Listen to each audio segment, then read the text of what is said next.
আসসালামু আলাইকুম সবাইকে। আবারও আপনাদের মাঝে এসে হাজির হলাম আমি অজানা পৃষ্ঠা থেকে। তো চলুন শুরু করা যাক। আজকের এই লেখাটি এক ভাইয়ার লেখা। তিনি লিখেছেন, আমার স্ত্রীর প্রেগন্যান্সির 9 মাস চলছে। তাকে এত খারাপ অবস্থায় আগে কখনো দেখিনি। বাবার বাড়িতে পাঠিয়ে দিয়েছে শুধুমাত্র তার শরীরটা ভালো রাখার জন্য। একটা কথা কি জানেন, পরের মেয়েকে বিয়ে করে বউ করে ঘরে তুলে আনলে শত কাজ করলেও কাজ ঠিক হয় না। আরও ভালো হইলেও তাদের কাজে ভুল থাকেই থাকে। আমি বুঝতে পারি আমার স্ত্রী আমার বাড়িতে থাকলে তাকে আদর করে মুখে লোকমা তুলে খাইয়ে দিবে না কেউ, জোর করেও কেউ খাইয়ে দিবে না।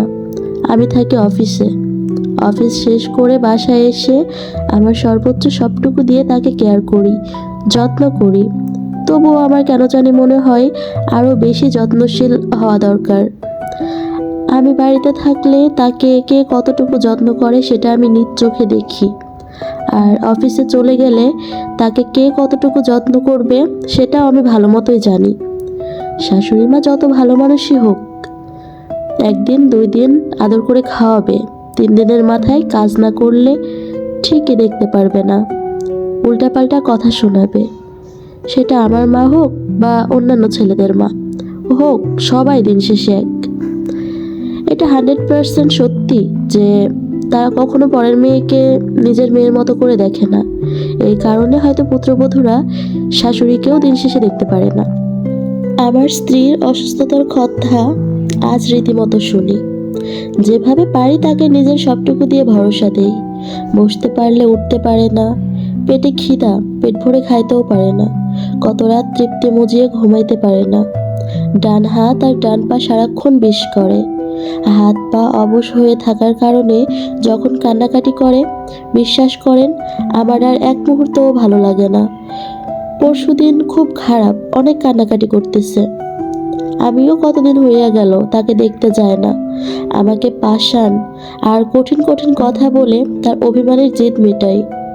একটা কথা যখন বলল, আমি এত কষ্ট কইরা বাচ্চা জন্ম দিমু আর তুমি দূর থেকে বাবা হইয়া যাইবা, এই কথাটা শুনে কলিজাটা মোচড় দিয়ে উঠল। কাল যখন তাকে দেখতে গেলাম, বিশ্বাস করেন তাকে এত বেশি আনন্দিত দেখলাম যে আমার বিন্দুমাত্রও মনে হয়নি সে অসুস্থ। তাকে হাসি খুশি দেখে প্রশ্ন করলাম, তুমি না অসুস্থ? তোমার সব খারাপ লাগা, পেটে ব্যথা, হাত ব্যথা, পা ব্যথা, আবার ফোনে কান্নাকাটি করা, এই সব কিছু কই গেল? তার উত্তরে সে কাছে এসে করুণ ছলো ছলো চোখে আমার দিকে তাকিয়ে তাকিয়ে বলল, বিশ্বাস করো তুমি আসার পর আমি একদম সুস্থ হয়ে গেছি। কালকেও আমি সারাদিন সারা রাত অসুস্থ ছিলাম।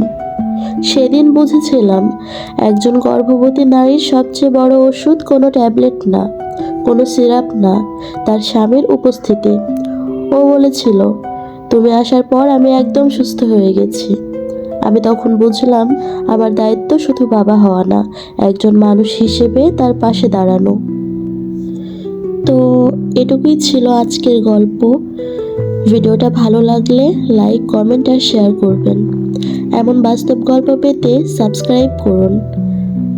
সব মায়েদের জন্য রইল সম্মান আর ভালোবাসা। আজকের মতো আল্লাহ হাফিজ। সবাই ভালো থাকবেন।